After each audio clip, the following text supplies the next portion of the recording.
So this lecture is more about debugging. Okay. So how many of you have done some C programming? All of you? So if you have a bug, how do you debug it? I would want to make this class interactive, so I need answers from you guys. Use breakpoint. Okay. If I use breakpoint, if I have a function, if I have a main, and I do addition of two numbers, if I use a breakpoint, will I be able to, is that enough? No, you have to run through it and see the output of each run and find out where exactly is the error being made. Okay. So before, okay. So what is a bug? What is a bug?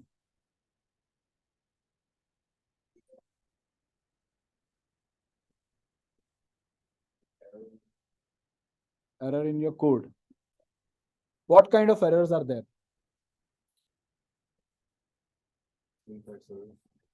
Syntax errors. So how do you figure out syntax errors? If you write the syntax error, the compiler tells you. Compiler detects, right? Fair enough. Other types of errors?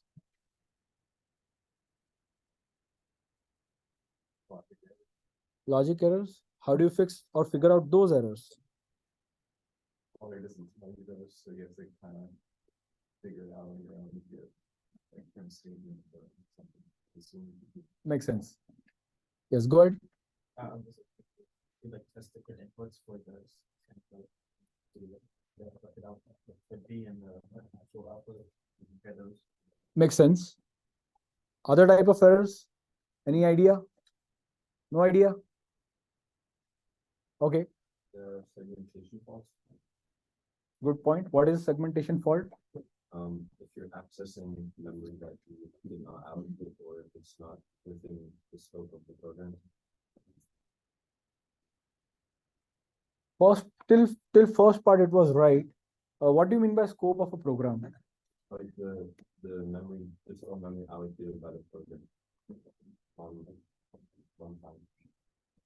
So if by this logic, if I have a variable in my program, what should be the scope of that variable? For the whole program, while the program is running, it should be there.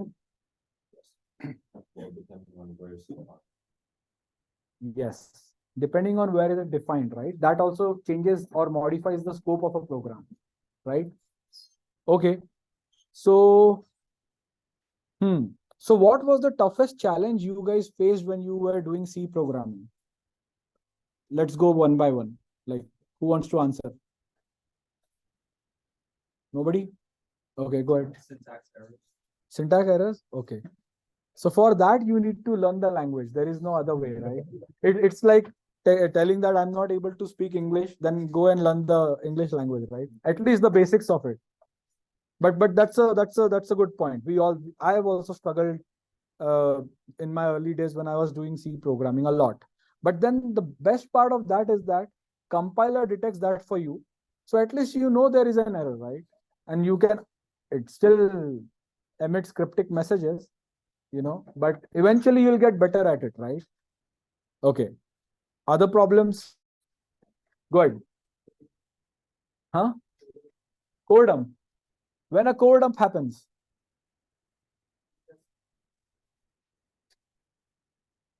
when you access memory that is not supposed to be accessed, right? Okay. That was the difficult problem. Where it is happening from? Okay, fair enough. Other problems? Go ahead. Algorithmic issues. Logic issues. Most of the times we understand the algorithm properly, but when we want to write into code, right? It's not easy. It's definitely not easy because we want to map it to language construct. That's a good point. Other issues. See, this has to be coming from your experiences so that I understand, okay, I have to focus more on this area or that area, right? Go ahead. Okay, that is this class supposed to be about. Okay, others, what? Okay, before that, what in GDB? Like, was using it tough or what was the issue?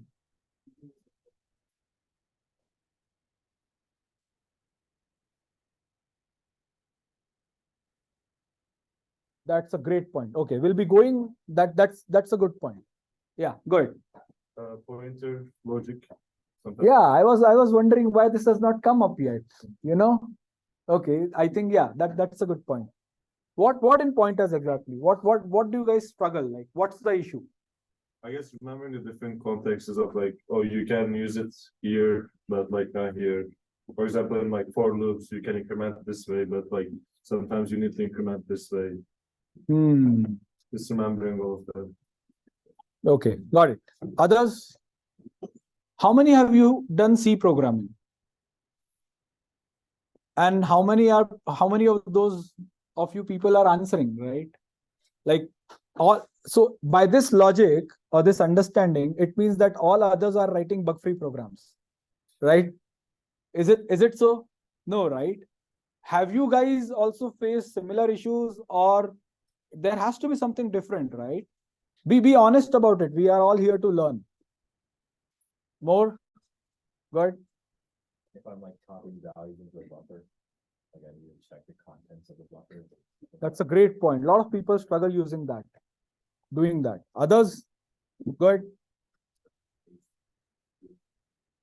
Good point. Others, new point. All points covered. Good.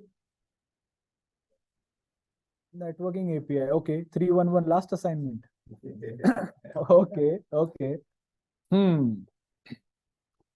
That, to generalize that point, what you're trying to say is that there are libraries or function calls written by somebody else, right? System people. If you want to use that, how to use that correctly? That's a question, right?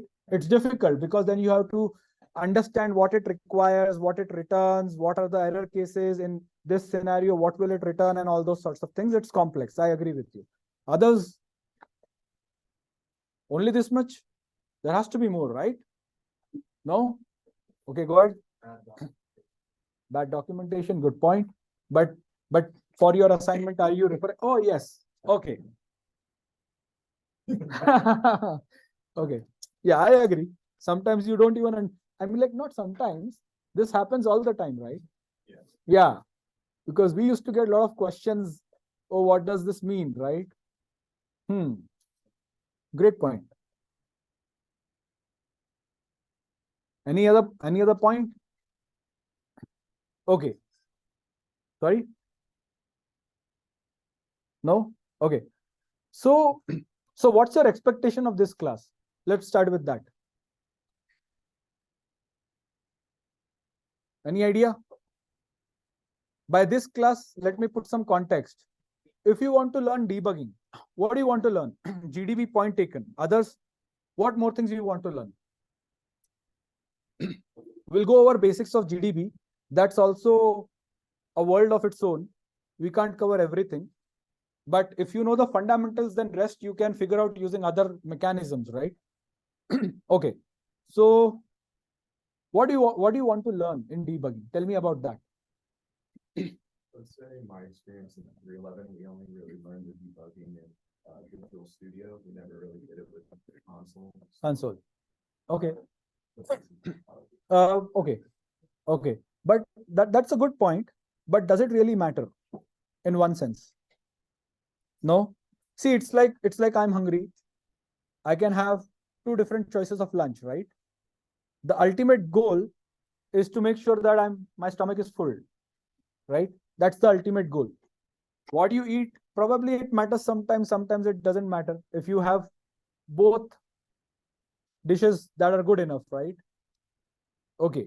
So, what do you want to learn in debugging? What have you struggled? We got a idea of that. So suppose I'm writing some code. So let's talk about it in this way. What is the correctness of a program? How do you ensure that the program, the code that I'm writing is correct? Any ideas? No, go ahead. Solves my constraints without issue. Fair enough. conceptually this looks correct. What you have said is right. But then practically how to go about it? Good. Adding test cases. Yeah, that's one way. Is adding test cases enough to make sure that my program is correct? Good. I would say test cases, unit testing, kind of similar. Yeah, we can have different types of testing, kind of similar. For this discussion, I can just say that testing is one bracket, one domain, which obviously we need more. Good. Using HTTPS multiple checking it with output in appropriate amount of time, not don't say like minutes to compile. That still comes under testing. Okay. Others? Good.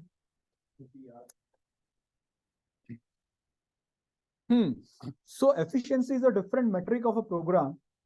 That's a good point though, but we are not talking about efficiency over here. We are more concerned about correctness of a program. What that means is that my program can still take a lot of time, but it can still be correct. It has to be correct, right? Or it can take less amount of time, but it has to be correct. And vice versa. My program can be efficient. It can be fast, but it can be wrong, right? So the main question over here we are talking about is correctness. So that's a good point, but efficiency always comes after correctness, right? If we don't have correct answer, right? So it would not be good to have efficiency in place. Okay, cool. So what are the other ways to ensure that the program is correct?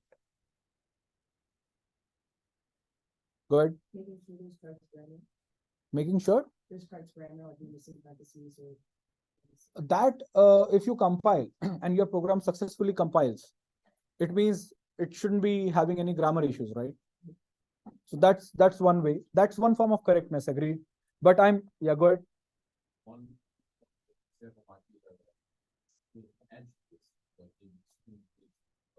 He said that thing, right? So testing with edge cases, unit testing, functional testing, integration testing, system testing, all these comes under one bracket of testing for now, like in our discussion for today. Okay, more. So go ahead. Sorry? That's a great point. How? If you give me an answer, the next question is how, right?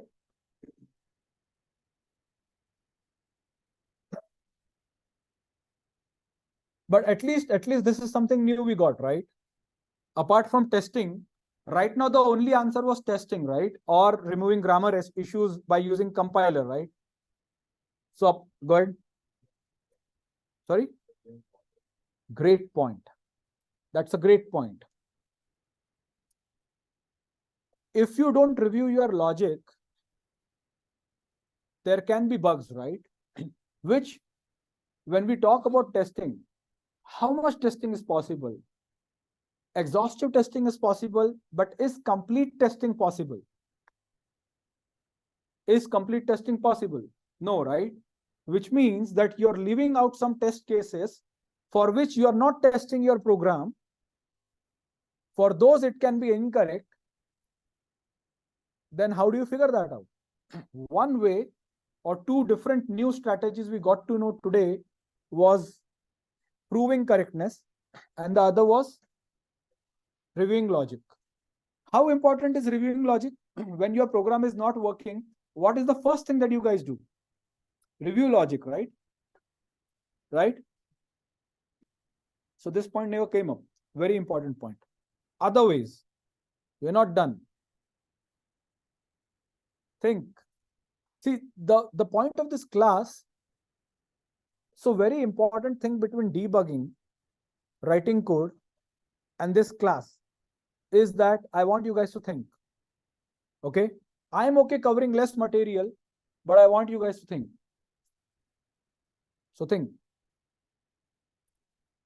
New ways. Think about new ways or old ways. I don't care. Different ways. No idea? Go ahead. That's a great question. Great point. Actually, that's a great point. Why is this a great point? Tell me. Go ahead. Perfect. Why is that needed though?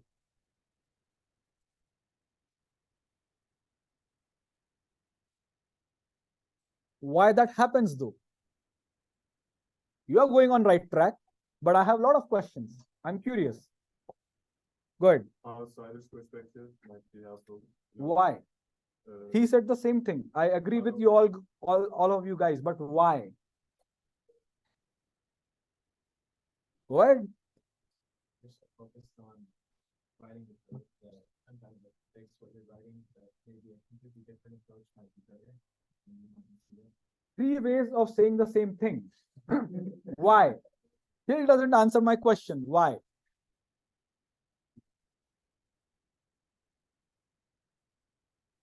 Why? So there is a fundamental premise for this thing. That is why I want to focus on that more. Why? Why we want someone else's help? Why? Go ahead.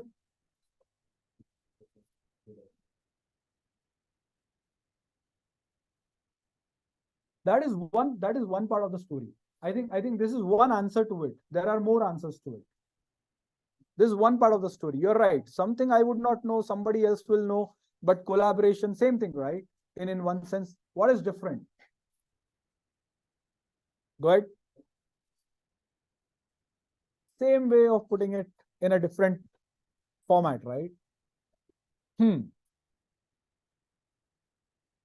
ahead. They don't have an emotional connection with the work. Like since you work on it, like you have an emotional connection, you don't want to like maybe delete everything and start over, but they don't have that, so they can just maybe have like a more reasonable perspective. Who's trying to? I don't know. Okay, professor told me do not admit anybody, so I'm not going to take this chance. Okay. One part of the story. Let's move forward, right?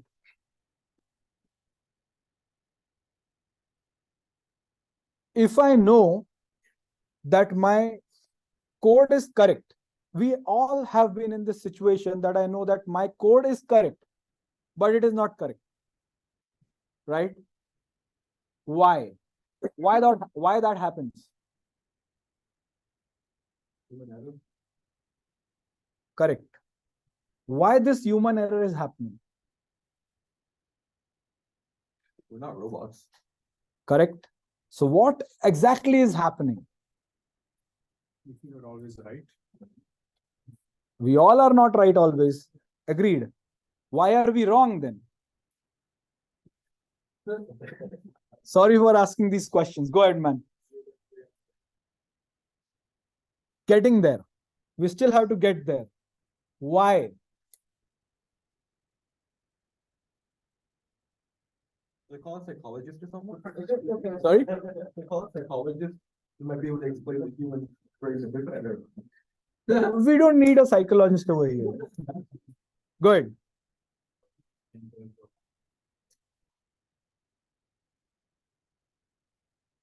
Correct. So the thing is that, just to put it in one line, we are making an assumption, right? So if I say I want to add two numbers, right? And say those numbers are 10 and 20. Answer should be what? 30, right? What is this? Math, right? But we are also assuming that we know this concept of addition and it has to behave in this way. For addition, it is very simple. But when you are doing coding, right? When you're doing pointer arithmetic, right? So what happens is that we assume that, oh, okay, it should behave like that. Sometimes it does and sometimes it doesn't. So what I'm trying to say is that when your code is not working, just go over your code, review logic, figure out where assumptions you have made. What kind of assumptions have you made that this is supposed to work? So when you are in this situation that, okay, my code looks correct, right? But it's not behaving correctly. It means there is some there is some underlying assumption that you are trying to make, which is not correct. Agreed? Is this sounding good? Okay, agreeable, right? Or no? Somebody has some other opinion? Correct, right? Correct, right? So if I go and proceed further and say that bug is one form of assumption, will that be okay? Will that be okay, right? No? Thinking? Don't know? Processing? Okay. Okay, cool. So essentially what we want is that when you write code, we want to reduce our assumptions. That's the goal. Simple. Okay. So let's get started then.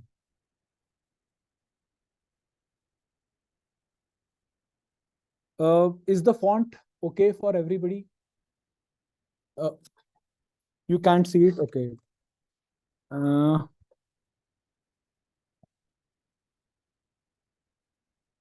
Is this better? Oh man, okay.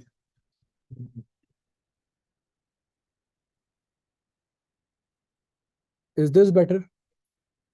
Okay. Cool, no problem.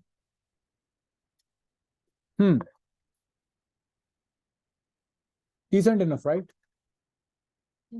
So the first program we are going to write is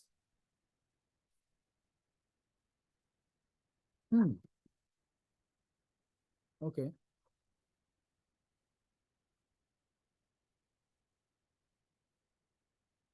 So I had a lot of code on my VM, and in previous class, the VM used to crash. So I was not able to use that. So simple program, nothing new.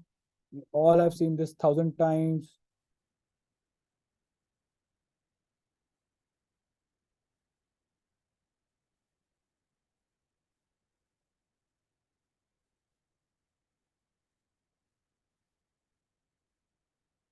First question, is this program correct?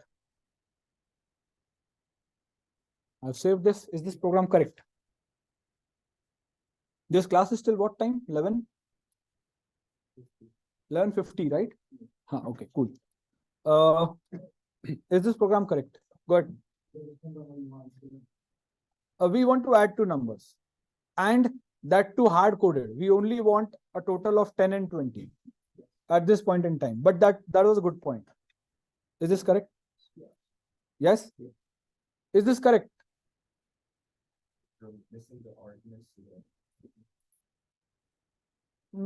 Is that required if I want to add 10 and 20? That's a good point though. But is it required if I want to add 10 and 20? Yeah, it is better. That is like adding more functionality to this hard-coded logic. But am I losing correctness over here? Is this program correct or wrong? Anybody says okay? Anybody says this is wrong? Nobody? Unsure? Why?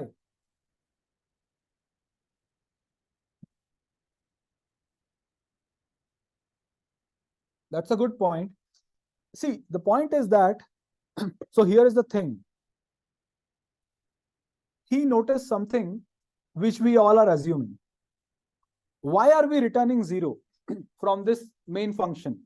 It may be correct, it may be wrong. So because of that, he was unsure about it. He doesn't know. Do you all know why we are returning 0? Who knows why we are returning 0? If you know, just hold on. I want to just see how many people know why we are returning 0. 1, 2, 3, 4. Why? And what about others? They don't know, right? Which means they are assuming, right? This is the assumption that I'm talking about.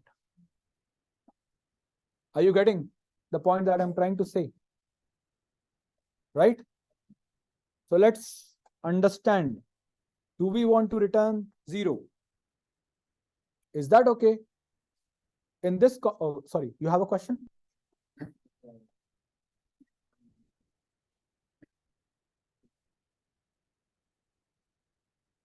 Correct. So I need to return an integer. I don't have to return 0. I could have written something else also. But why 0? And is 0 okay? I don't know. See, another learning. Before that, another learning.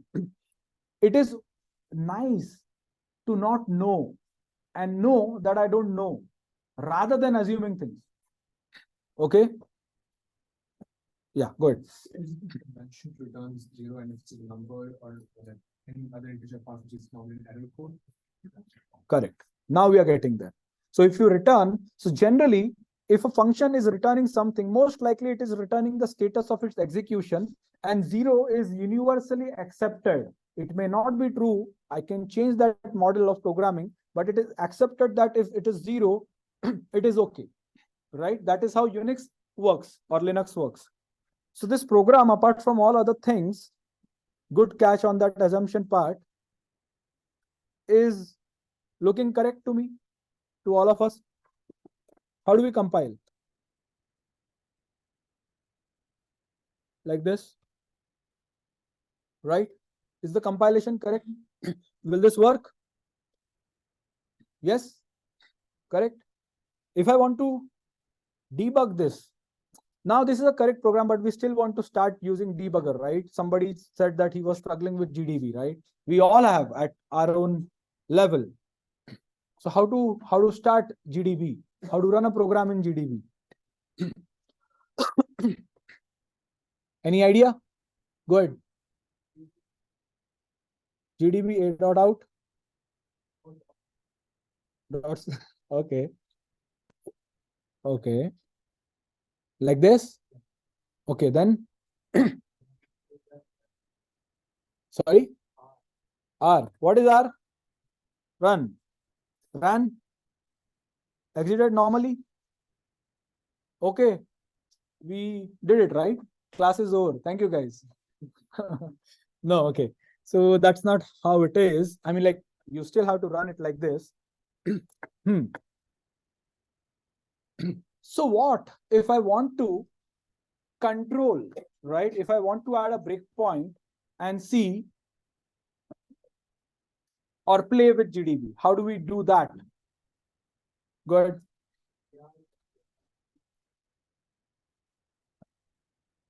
But I want to start with main. I want to start with main.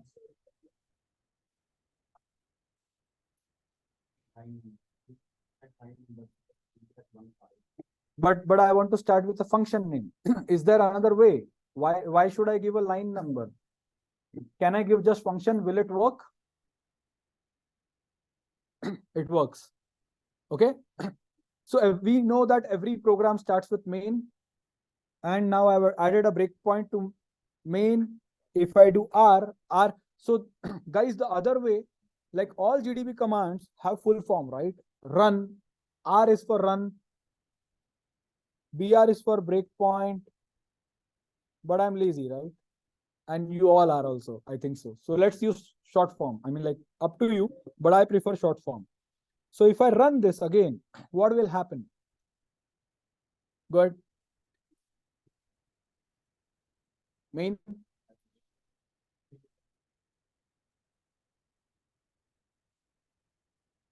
Start of main.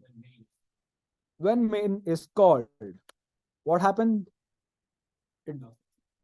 It started and it immediately stopped because main was called, it stopped, right? Now, so so we know that we can now add a breakpoint to a function. Main is a function. It could be any other function. We can add a breakpoint to a function and we can stop, and then we can run the program and stop at that point. Make sense? Right? Now, what next? How will I want to use a debugger? We know that this is the add program, right? We have two variables and the third variable, we can print values of those variables, right? So can I print value of A, B, C over here? Should we try to do that? So if I do PA, what is happening?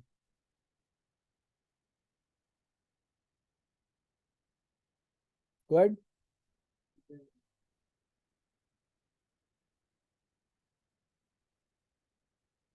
No. No. What is happening, guys?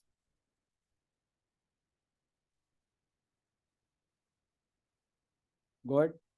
We stopped at names, but we haven't gone any farther to any other variables that we've been. That's a good thinking. It's not true though, but it's a good thinking. It's a good thinking. Why? See, what I am more interested in this class is that I want to cover your fundamental basics, right?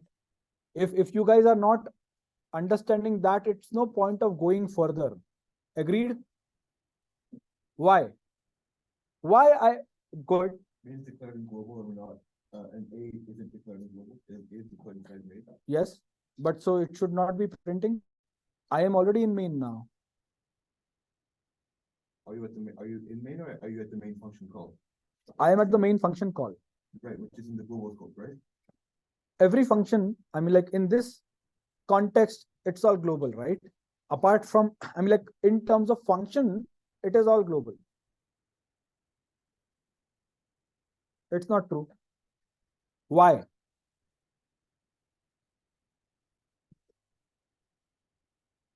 It's static in the function definition. No. Good. That's a great point. Uncovering assumption, right? I did PA. His point is, I don't know GDP. I don't know whether it prints or not like that. That's a great point. Let's try this.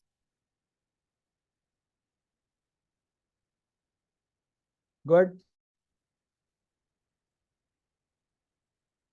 If A is not initialized, should we still be able to print it? No? You don't know? Okay, that's good. No assumption, wrong assumption. I just want to bring this context of assumption to your debugging. You know, it helps, it will help you future in future in your life. Yeah. You know? No? Maybe it's because we should write A in a different way. A, what do you mean by that? Maybe like in quotation, not quotation. Oh, okay. Good point. I don't know. Like this. It did something different though, right? I don't know what it is, but it did something different, right? But is it still printing the value of A that we wanted? I don't know what it did, but it's definitely not what we want, right? Others? No? No? Okay, I think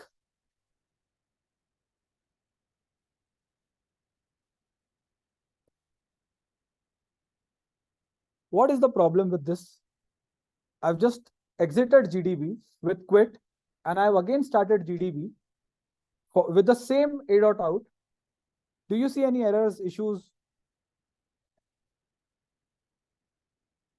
Look closely. There is something there. Go ahead.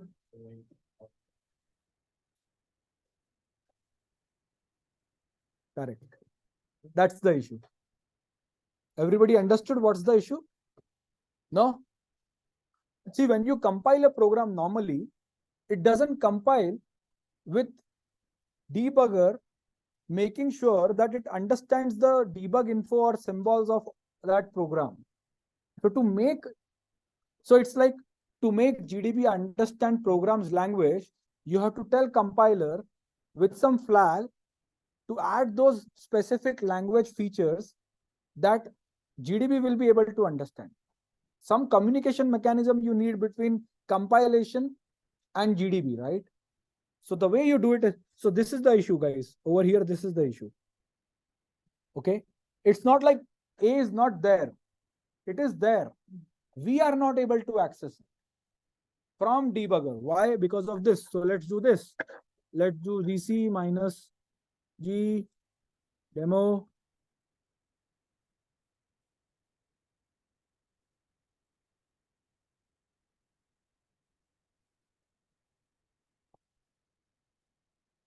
Something came. Got it? What did I do?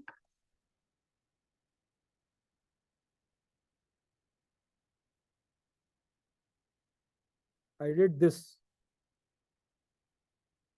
I did this. Right? What is happening? Am I able to print A? Right? So there is another command of GDB known as list. If I want to see the code, right? I don't want to open another editor back again. I'm debugging, so I should be able to see the code here. For that, I use L. So where am I? I am at line number 4. And declaration or definition of A and B happens at 6, 7, C at 9, right? Why I'm able to print A over here? Can I print B over here? Can I print C over here? So couple of questions. Why A has such a big value? Why B has 0? Why C has 0? This is one question. Second question. I am at line number 4. I'm breaking at line number 4. These are the lines that are not yet executed. But why I am seeing ABC? Two questions.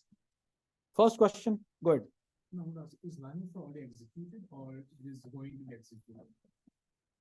It's kind of executed, but in this context, if you say it is executed or not executed or even both, right? It's still what we are asking question about is 6, 7 and 9, right? It's still after 4, right? Even if 4 is executed or not executed, still after 4. Why? Good. Can you try like printing something else, like unrelated? What should I try? So like a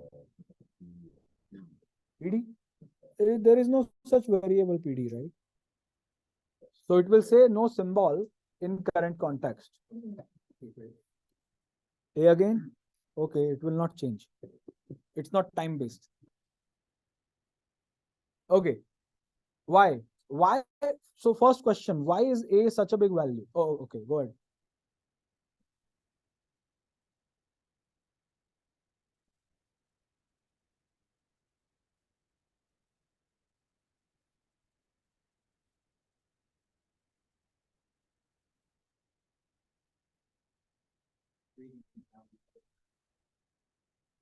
So this is specific to GDB. So what you're trying to say is that GDB can know values of variables that are in future. That's incorrect. Good. I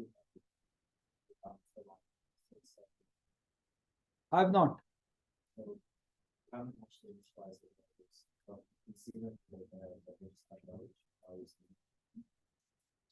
So you answered the first part. Like variables have garbage value. That is what we see, right? We don't see correct values of A, B, C. It means that it has garbage value, right? But where did they come from? I'm declaring variables A, B, C on line number 6, 7, and 9. And I'm stopping at 4. So it should either GDB, as he said, is able to understand what is happening in future,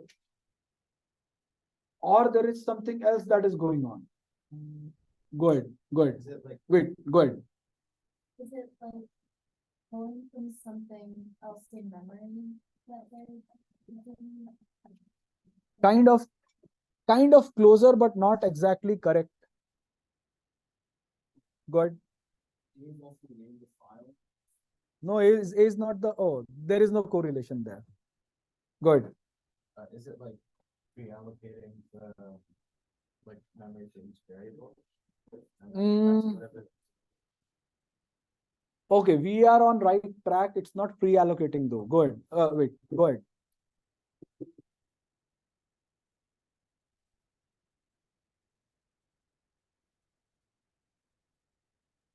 Yes, so symbols are available, agreed. But symbols are available. But this symbol should be activated, should be created while the program is running and when we are on line number 6, 7, and 9. It shouldn't happen before that. Good. During compilation, I'm guessing it goes through each line. When it checks the like the syntax and everything, it sees A, B, C, and then it allocates memory and fills in the garbage variables.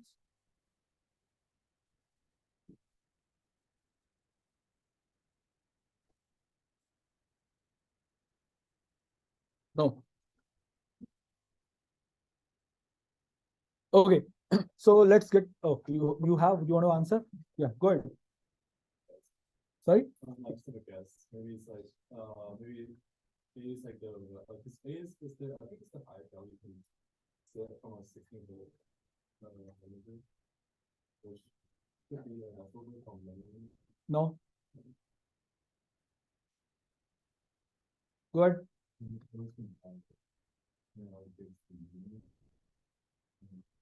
Okay. So we are again looping in the same thing. Let me give you a concept. I don't know where to draw it though.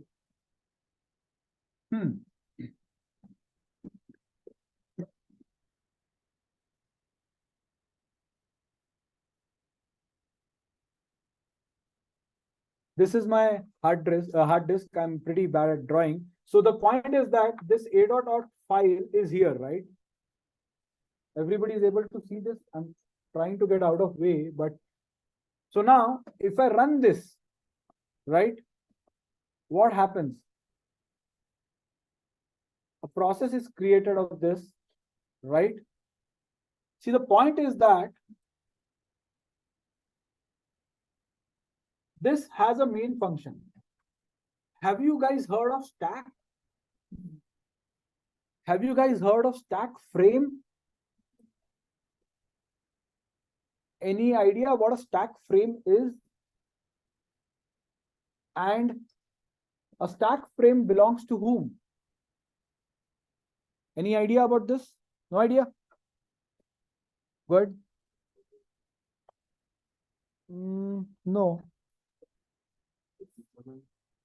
Heap memory? No. Okay. So, okay.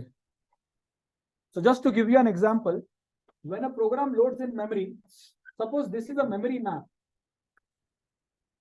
Pretty bad with writing. This is a memory map of a program that gets loaded into memory. So we have a lot of sections in this, right? A lot of sections. One section is, suppose you all were correct in one sense, but wrong in this context. Correct where when we have global variables defined in our program, when you compile them, memory is allocated for them immediately at that time, right? I mean, like, it's not allocated, but space, it's said that the space is reserved. So when you run the program, globals are initialized in some section of memory, right? So that will go. Then you also have code, right? You have a program, it has a lot of instructions. So instructions will go somewhere here. There will be global memory thing. But is A, B, C, are these variables global? No, right? They are inside main. What is a main? So the other part of this is divided. Suppose this is stack. Okay, and this is heap. When you do, everybody has used malloc, free, right? When you use malloc, you use memory from this side. When you call a function, system makes sure that that the memory for that function is used from this. That is known as stack. And when you keep on, so if you call main, you have a main stack frame over here. If you call another function, main suppose calls add function, right? So add will be put over here on top of main or below main, wherever stack grows, right? It depends in which direction stack grows.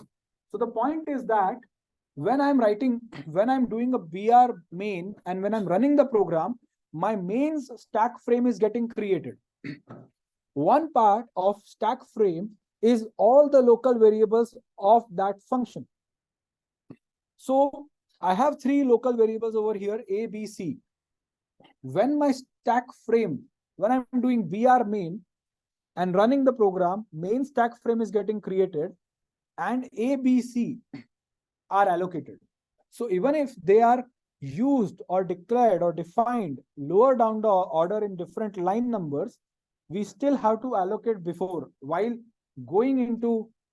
calling that stack frame or while putting that stack frame in this context. Got it? Because of that, we have ABC. Why initialized? Now we have put the stack frame now of main over here. We have A, B, C. They are pointing to some location inside that stack frame. Is memory initialized? No, right? That's the issue. So is this clear? Questions? Questions? No questions?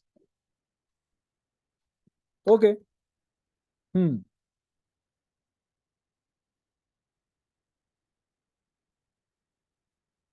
we were able to print. So let's change the program.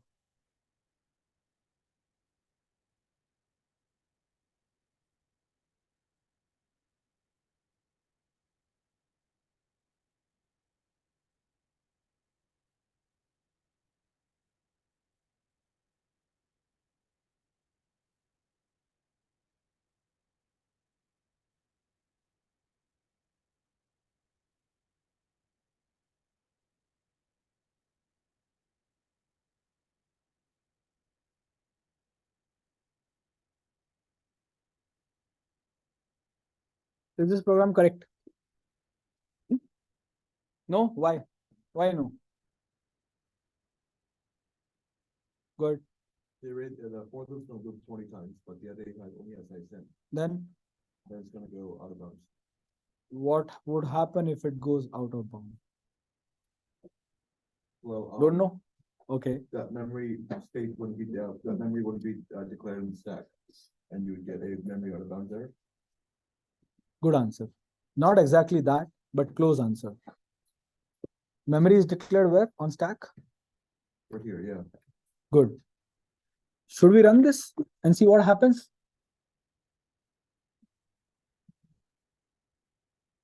What happened?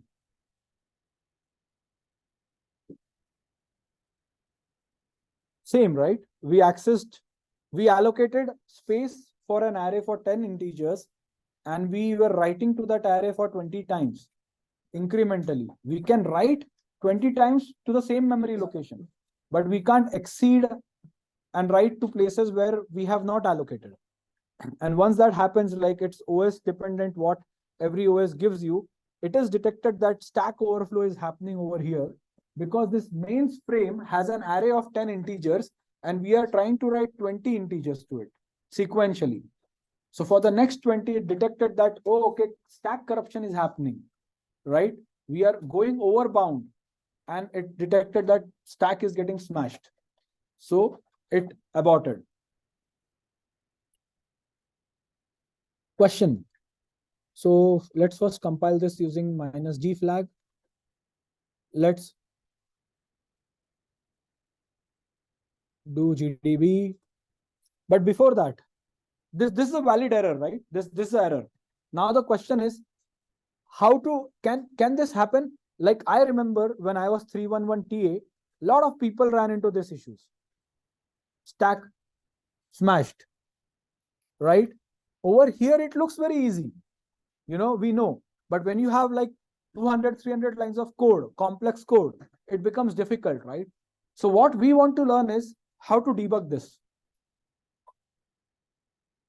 How to debug this.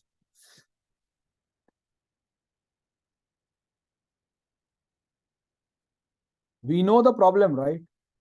But if suppose we did not knew the problem, how would we debug this?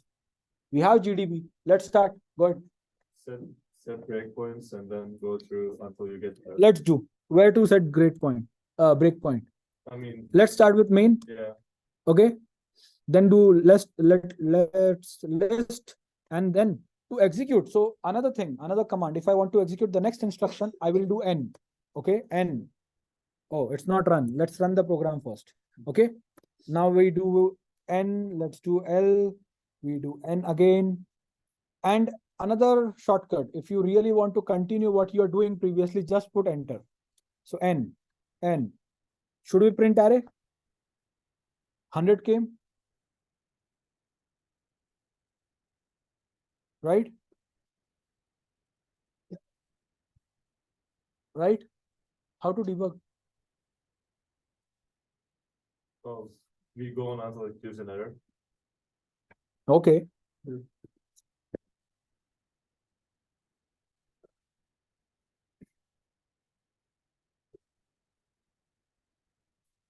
Stack is smashed. How to debug?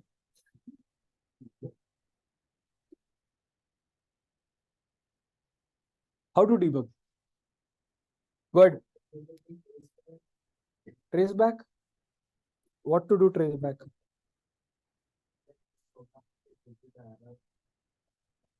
What trace back?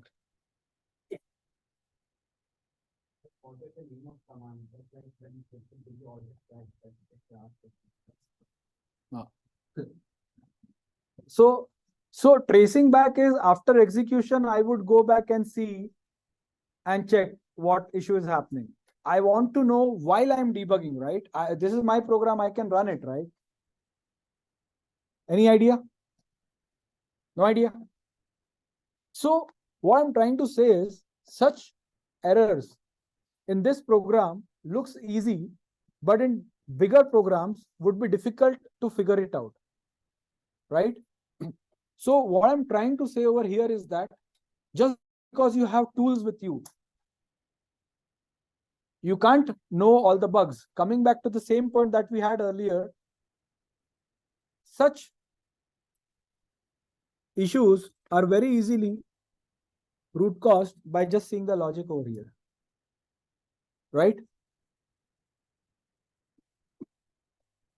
That's one thing. What if we want to check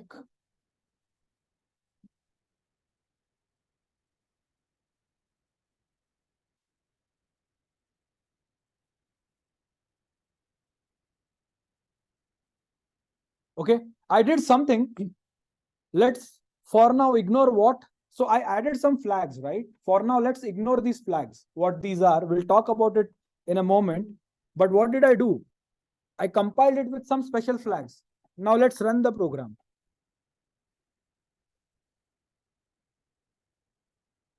Something came, right? What happened? What is this?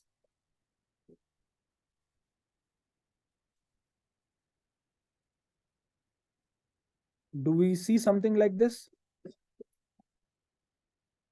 So what I'm trying to say, and before when we were talking about how to debug and make sure that the program is correct, compiler gives you a lot of other facilities. Debugging is one option, printing is one option, writing test cases is one option, but also compiling with strong tools is also another option. So this tool is known as address sanitizer. What has happened? It also tells you what has happened, right? Stack buffer overflow is happening. Why? Because we had 10 integers and we are writing 20 integers. And what is happening? This array, it is telling you the name of the object. This array is being overflowed by what? This much amount of overflows. Do we really have to go and understand all of these things? Probably no, not at this point in time, but so debugging is also having more information, right? Earlier, when we were trying to run this program, we just saw stack is getting smashed. What do you mean by that? Okay, some form of stack corruption is happening. How to figure that out? We don't know, right? Not needed. We don't know, right? So the point is, if you compile it, so what is this? This is address sanitizer. When you are working, when you are trying to, when you are going over bound, when you are going out of bound, when you are accessing illegal memory in a program and you don't know, right? Sometimes your program works correctly, sometimes it doesn't. How do you figure that out? So we all have run test cases, right? So if you write your assignment code, you'll have to pass some 10, 15, 20 test cases. and your marks are tied to those test cases, right? Some test cases pass, some fail, right? You lose those points. How do you figure those things out? And you come to TA officers and you tell my program is correct. I don't know what is happening. So you can use such tools. Over here, immediately you get to know, okay, this is the problem, right? Let's take it a bit further. So is this clear at this point in time? Like, is this clear? Probably these commands, you don't have to type it. We'll upload it to Canvas and something like that. You know, we'll do all those things. But what is more, see, commands you can Google. Now you know about this address sanitizer, you can Google, you'll find 20 documents about it, right? But what is more important is understanding the concept behind these things. Make sense? Any questions, any doubts at this point in time? No? Good. This is understandable, right? Clear? Okay, let's change the program.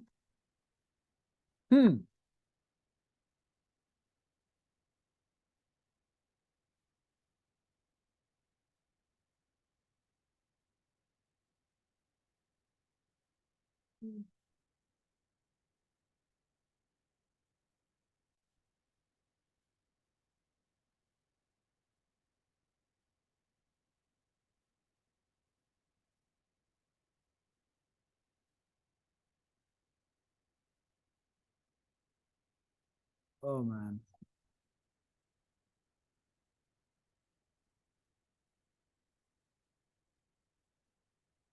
Correct. Bugs, same question. See, this class is about debugging, right? Bug, is there a bug? Yes, no? Yes, no? Who says no? Who says yes? What about others? Don't know. It is good to not have assumptions, but you still have to have some, right? I mean, like, yeah, good. That's a good point. If I don't free, will it lead to correctness issue in this program? So when we are talking, we are not talking in general sense, right? Only in this program. No. So I think for now we can live with that, but that's a good observation. I was going to come to that, but it's not affecting correctness. It is affecting something else. We'll also talk about that, and then probably we'll finish this lecture. So, but is this program buggy? If yes, then why? Free, obviously, purposefully I have not done. We'll talk about it later. Why this program is not correct? Good.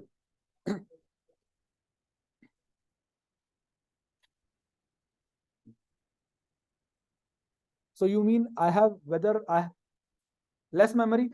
That's the bug. I've allocated space for 10, but I'm writing 20. Same issue.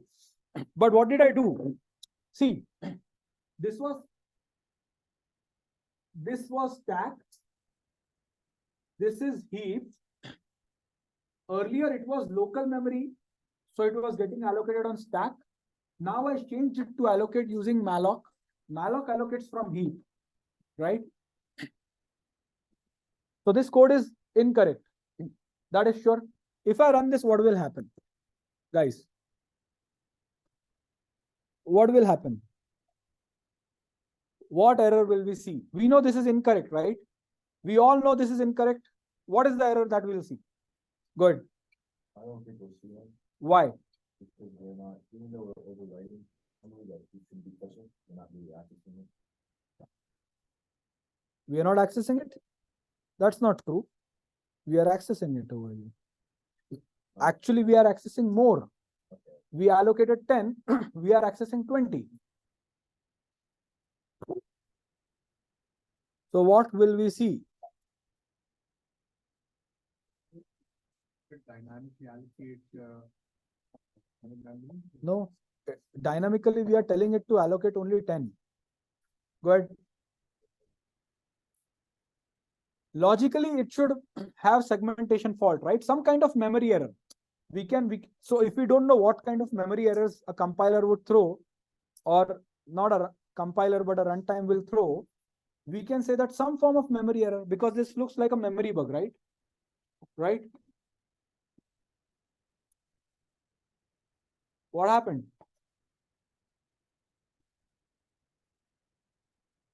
What happened? Okay, let me show you whether this is correct or not. So this is a symbol to check the last command that you ran. Was it successful or not? If you get 0, it is successful. Why was the program successful? Good. Because CS quirks. CS quirks. Yes. This is a very general answer. It can fit in everywhere. Like, but I would not want. I want more specific answer. Go ahead.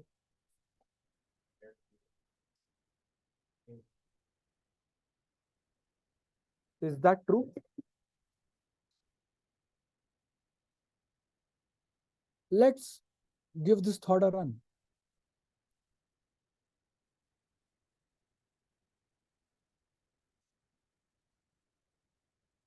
What happened? I changed something and something happened. Good. Thinking that if we're in deep and the outcome in deep and we just run up to the regular, it's not really that much of an issue because it's not core memory there. But if we keep on going to the deep, I think we'll start accessing like. Okay. So let me give you an answer to this. So this behavior is operating system dependent, and as he was telling, the point is that sometimes. So what the fundamental takeaway that I want you guys to take from here is that if your program runs correctly, it doesn't mean that it does not have bugs, right? If it runs correctly, it can still have bugs, right?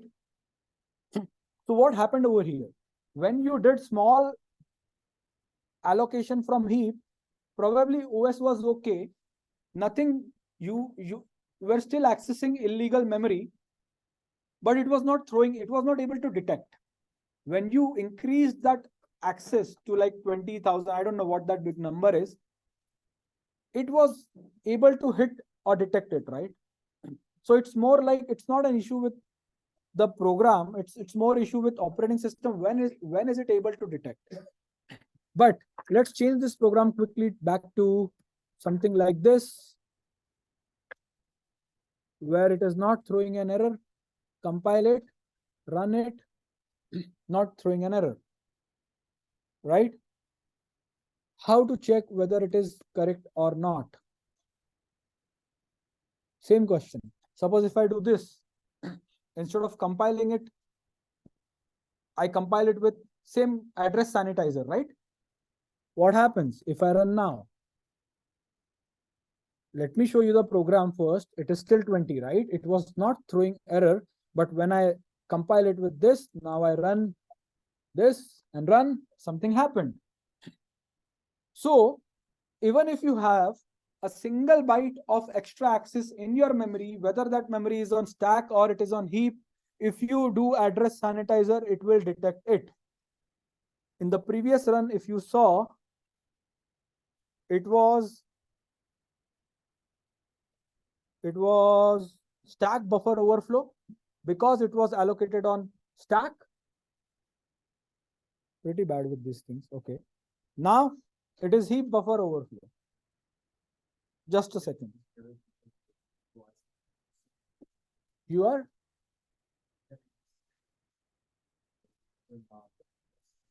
Correct. So correct. So when we turn on the address sanitizer, why is this important? You guys will have a malloc assignment in which you will have to implement your own malloc, and you'll play with pointers a lot, which means that you will be accessing, you can go out of bound, you can access illegal memory. Some test cases will pass, some will fail, you will still run into some problems, and sometimes it will be okay, but there are still bugs in the code. So once, if you know that if you are playing with pointers, if you're playing with memory and your address sanitizer is successful, this is also very helpful when you run concurrency assignments, when you'll have threads. So a general guideline over here is that first, don't run immediately with this flag. Try to run with normal GDB and or normal compilation. Check if that works correctly. If that works correctly, it doesn't mean your program is correct. try to use address sanitizer, see if it is working fine or not, right? Now, in terms of malloc, right? So let's go and fix this. This is the last part for today. I will make this 10. I will want to compile this with address sanitizer. I run. What happens? Success. Now it is correct. But is this program correct?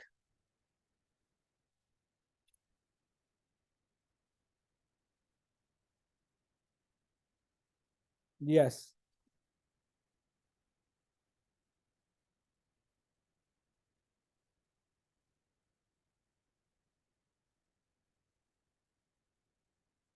Is this correct? Is this correct, guys?